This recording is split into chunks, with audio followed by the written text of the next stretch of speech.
Okay. I feel like there's one thing that's always important to get to first in a movie like this, and that is certainly the runtime and what the difference is between seeing how long the movie is or listed as being and the reality of how long the movie is. Long story short, I remember when I was talking about the 10-minute ending credits in the Jonestown Haunting. Now, this is a movie that when you pop it up, already it looks like, oh, well, this is going to kill plenty of time while I'm making a roast in the oven. It says that it is 73 minutes long, I believe. So a nice hour and 13 minutes. Now, what you got to ask yourself after that is, but how long is the credits? Well, you know what? I'll say this. It doesn't do the 10-minute ending credits of Jonestown Haunting. The ending credits here are about 4 or 5 minutes long, or roughly around there, like normal length ending credits. So the real running time of the movie is still like 68 minutes long. So Nun's Curse. Okay, now this is the film about. Let's see, is it 5? Yes, it's 5 of them. 5. Let's call them friends, but let's not, because that is a total 100% lie. They're traveling together, taking pictures. One of them is obsessed with this long since dead nun named Sister Monday, who's played by Felissa Rose of Sleepaway Camp. Now, she's obsessed with all these stories about Sister Monday because decades and decades ago, Sister Monday was a nun and also a serial killer who worked at a prison, and her thing was saving prisoners by murdering them with a knife that she has inside of her giant wooden crucifix. Now, I say that these main characters are friends in the loosest of terms. Now, the truth of that is that they all hate each other very much. They're all yelling at each other, insulting each other, berating each other, doing terrible things to each other throughout this movie, that at the beginning of it, I wasn't sure if, like, is this just like a class trip that they're on or something, and they're forced to be together? Because at least in Sleepaway Camp, they all hated each other. Yeah, they're stuck at summer camp. Oh no, the characters in this are just total masochists that like going on a cross-country trip with each other and taking pictures of things, even though each one of them detests the other one more or less than the other one detests the person after that. And they fill all the types for a movie like this. You've got the main girl, who's a wooden exposition character of, and then Sister Monday came in and she did this and that, and Sister Monday's ghost showed up, and as my dad told me. So you have her, so you know right away, like, well, she's gonna make it to the end. You also have I believe it's her sister in the movie, who's the bitchy character, who's it doesn't matter what you're talking about, everything is so lame. And I could be anywhere else but this dirty prison. You've got her boyfriend, which is douchebag asshole character. You know, the one who says, like, you can shove those keys right up your ass. Oh, nice prison. I'd rather talk about these nuts. So you have him. But then you have fun-loving, comic relief, jolly fat guy. The Saul of the group. 100% the Saul of the group. For those of you who don't know, who maybe just started getting into watching the vlog reviews on here, Saul from the classic Windy City. Now, this is, if you're new to this channel, this is a channel which will definitely be dropping references to the masterpiece that is the 1984 film Windy City. But back to this 2020 masterpiece. Yeah, so I was worried that there would be a lot of walking in this, as there is when you watch one of these low budget movies that has to pad itself out to about 73 minutes long. They get stranded in the woods, and instantly they do start walking. And I was very worried at first. I was worried. I was like, oh well, there's what the next 15 minutes of the movie is going to be, just aimlessly walking through the woods. And no, like, they go into the woods. Their keys are missing, so they got to look in the abandoned prison. Maybe there's a phone in there. So, no, about 30 seconds into stepping into the woods, they go, oh, well, there it is. And then it cuts to the prison where we spend the rest of the movie. So, not much in the way of walking. Now, where the padding comes in is more so them just spending a majority of the movie's runtime either kind of briefly walking around the prison or just stuck in a couple of random rooms where we see Felissa Rose as Sister Monday a couple of times when it does like a flashback where she's killing old prisoners. I love the things that they find in these movies, in this movie. They're going through and they find like files on the old prisoners in which their mugshots look like they were just taken like that afternoon on an iPhone camera. And they find little drawings that our main character colored as a child. They find him sitting there, and again, looks like it was probably colored that afternoon on several fresh pieces of paper. So a couple of times it flashes back and shows Sister Monday kill someone with a knife.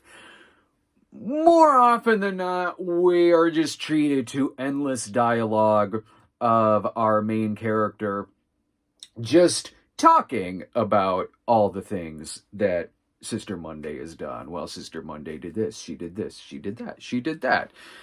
That goes on for a long time. And if they aren't talking about that, well, there's more scenes of riveting dialogue in which the two sisters are fighting. Sisters, not nuns, but the two main women in the movie, who are sisters, and they hate each other because when they were kids, one went to a public school, the other went to private school. There is a very long conversation about that.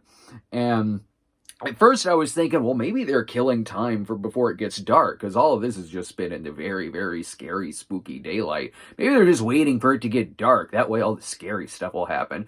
I don't think they could shoot much in the dark in this movie, because by the time it does get dark, it's a nice day-for-night shade of Caligula poster blue. That's just the filter that they're using.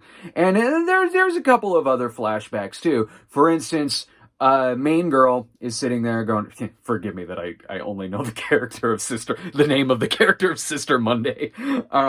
So she's sitting there and is talking about all of the spooky stories that her dad has told her about the evil nun, Sister Monday.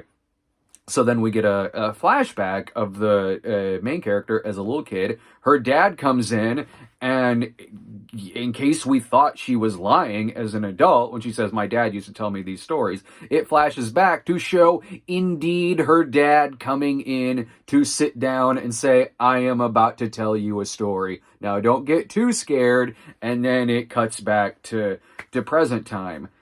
Obviously, they got a lot of story to cover here, which is maybe why this is a 72-minute movie, and it's a slasher film in which our main cast doesn't start getting killed until about an hour in. I think it's only got about maybe 15 or so minutes left once people in our main group start dying.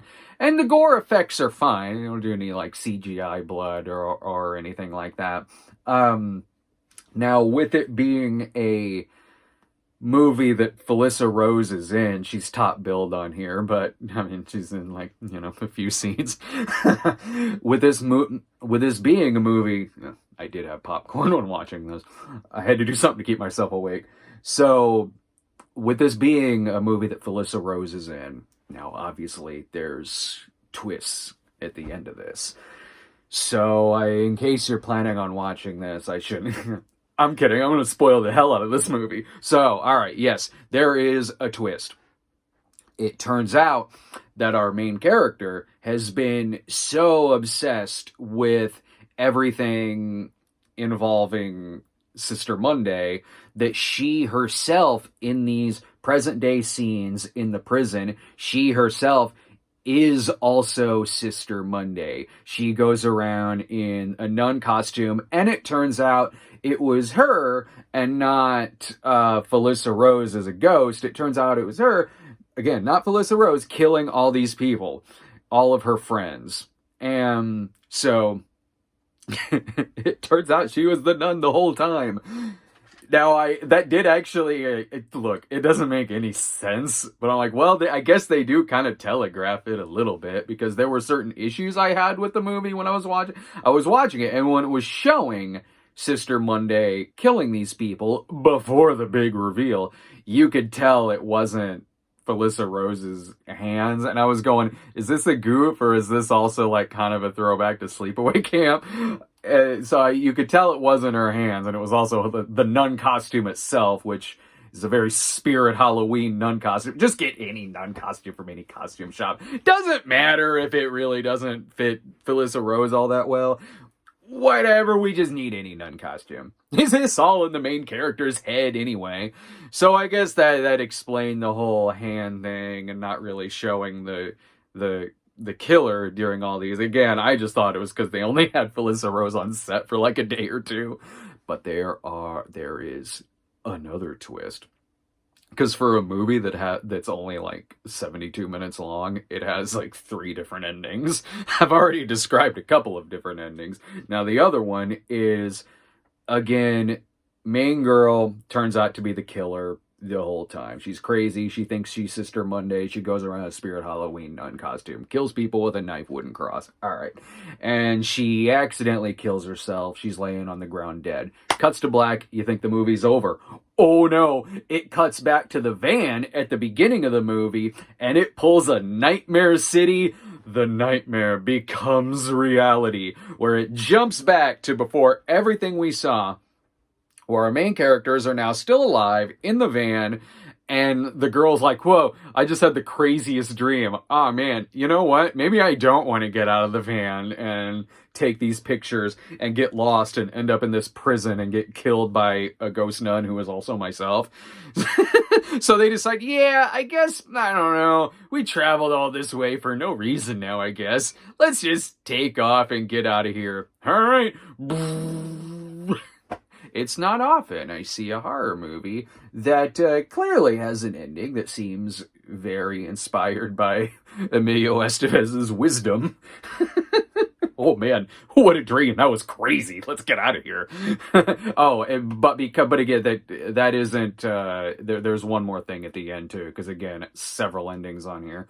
So because it's Felissa Rose as Sister Monday, you need the final shot in which, well, maybe this happened. You need the final shot that has her in the nun costume with the evil, like, possessed nun makeup on and doing, like, crazy Angela face to the camera. Because, actually, that's in the contract. That's gotta happen somewhere in this film. So, Nun's Curse. This is why I couldn't get mad at Capone earlier, because one, Capone, there's passion in that movie. There is love, and there is like the joy to want to make this movie is all over that film. This is like, let's put this out on the shelf. Boom, 72 minutes. All right, it's got Felissa Rose, so maybe fans of Sleepaway Camp will like it. Capone, oh man, I am going to forget Nun's Curse exists. I'm already having trouble remembering the title. Capone, oh no, I'm glad I watched that. That is a movie that starts out about Al Capone and then becomes about Al Capone living in exile and slowly becoming Frankenstein's monster by way of a Star Wars villain. So watch that, please. And check out my review for it, too. That review's posted. So for Nun's Curse, I give this movie an extremely low terror in the haunted house. So subscribe to our channel at youtube.com/stonedgremlin productions and follow us on Twitter at the Cinema Snobs. Thanks for watching.